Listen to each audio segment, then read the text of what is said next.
Assalamualaikum warahmatullahi wabarakatuh. Nama saya Reza Wahyudin dari kelas 12 IPA 2. Pada video kali ini saya akan mempresentasikan latar belakang pemberontakan PKI Madiun tahun 1948. Ya, sebenarnya latar belakang dari pemberontakan PKI Madiun itu ada banyak faktor-faktornya. Cuman di sini saya ringkas sehingga saya highlight menjadi 3 bagian utama, yaitu yang pertama perjanjian Renville, yang kedua pembentukan FDR atau Front Demokrasi Rakyat, dan yang ketiga adalah munculnya doktrin baru mengenai komunisme.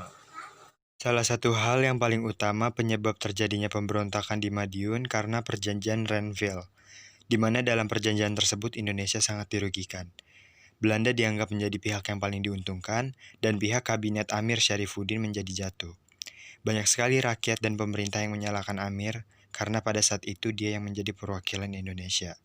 Dengan kemunduran Amir Syarifuddin, Presiden Soekarno menyuruh Wakil Presiden Muhammad Hatta untuk kembali menyusun kabinet baru. Saat itu kabinet Hatta tersusun tanpa keikutsertaan golongan sosialis maupun golongan kiri. Saat itu Amir turun dari kabinetnya dan diganti oleh kabinet Hatta. Merasa kecewa, Amir dan kabinetnya membentuk Front Demokrasi Rakyat atau FDR pada 28 Juni 1948. Saat itu Amir menjadi bagian dari partai oposisi di kabinet susunan Hatta. FDR merupakan golongan yang menyatukan komunis dan golongan sosialis kiri. Partai Komunis Indonesia berasal dari satu kekuatan Front Demokrasi Rakyat. PKI adalah partai yang memperjuangkan visi dan misinya untuk mendirikan negara sosialis di Indonesia sesuai dengan apa yang tertera dalam anggaran dasar partai. Pembentukan FDR tidak hanya terdiri dari sekelompok masyarakat yang tergabung, melainkan juga melibatkan partai lainnya seperti Partai Sosialis Indonesia, Partai Komunis Indonesia, Pemuda Sosialis Indonesia, Partai Buruh Indonesia, dan Serikat Buruh Perkebunan Republik Indonesia. Beberapa partai yang tergabung dalam FDR memperkuat aksi yang dilakukan oleh Amir Syarifuddin dan kelompoknya untuk merebut kekuasaan kabinet pada sistem pemerintahan yang sedang berjalan pada waktu itu. Muncul doktrin baru, Musso dan Amir mendeklarasikan pimpinan di bawah mereka. Musso dan Amir menggoyahkan kepercayaan masyarakat dengan menghasut dan membuat semua golongan menjadi bermusuhan dan mencurigai satu sama lain. Alhasil, berlanjut pada kejadian penolakan rasionalisasi kabinet Hatta. Isi dari rasionalisasi kabinet Hatta yaitu 1.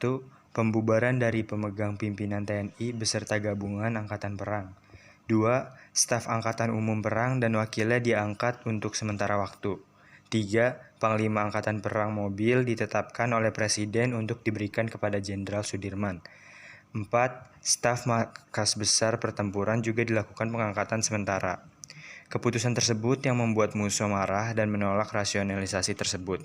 PKI saat itu didukung oleh 2 kader politik besar yaitu Masyumi dan PNI. Selanjutnya, kondisi makin diperparah dengan adanya proklamasi pendirian Negara Republik Soviet Indonesia yang dilakukan oleh Musso pada tanggal 18 September 1948. Hari berikutnya, PKI atau FDR mengumumkan pembentukan pemerintahan baru. Selain di Madiun, PKI juga mengumumkan hal yang sama pula di Pati, Jawa Tengah. Pemberontakan ini menewaskan Gubernur Jawa Timur R.M. Suryo, Dokter Pro Kemerdekaan Muardi, serta beberapa petugas polisi dan tokoh agama. Untuk memulihkan keamanan secara menyeluruh di Madiun, pemerintah bertindak cepat. Provinsi Jawa Timur dijadikan daerah istimewa, selanjutnya Kolonel Sungkono diangkat sebagai gubernur militer. Operasi penumpasan dimulai pada tanggal 20 September 1948, dipimpin oleh Kolonel A.H. Nasution. Sekian presentasi dari saya, kurang lebihnya mohon dimaafkan. Wassalamualaikum warahmatullahi wabarakatuh.